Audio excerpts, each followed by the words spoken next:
Alors on parle beaucoup du silence autour de l'inceste qui emprisonne l'enfant. La question c'est est-ce que c'est le silence? Quel silence? Parce que finalement il y a notre société aujourd'hui parle beaucoup de l'inceste et donc ce n'est plus un silence social et sociétal ou culturel. Par contre, il y a la question du silence dans la dyade entre l'enfant et l'abuseur.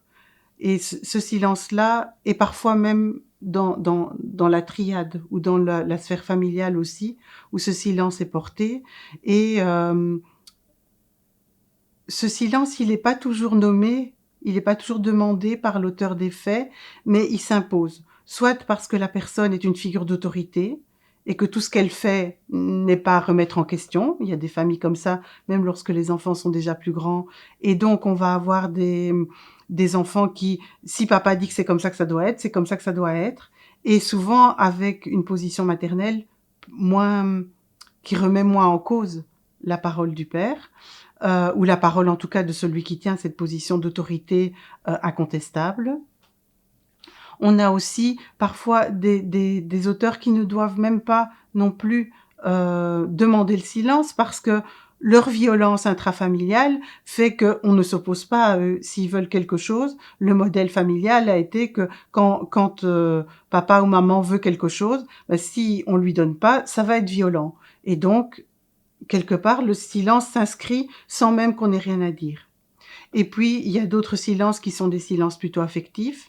Tu voudrais pas qu'il arrive quelque chose à papa ou à maman. Tu voudrais pas que toute la famille soit dispersée. Voilà, toutes ces questions-là. Par exemple, dans le livre de Betty, de Tiffany McDaniel, ça apparaît très bien les injonctions que l'enfant reçoit de tous les côtés, qui fait qu'elle ne s'autorise pas à parler alors qu'elle est au courant. Elle n'est pas victime, mais elle est au courant. Et donc, c'est toutes des...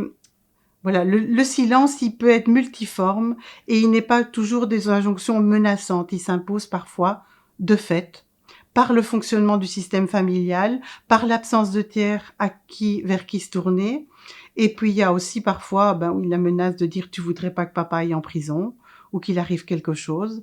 Voilà, il y a toutes des injonctions qui sont faites, mais actuellement, on est moins dans la menace de violence qu'une violence qui s'impose de l'extérieur.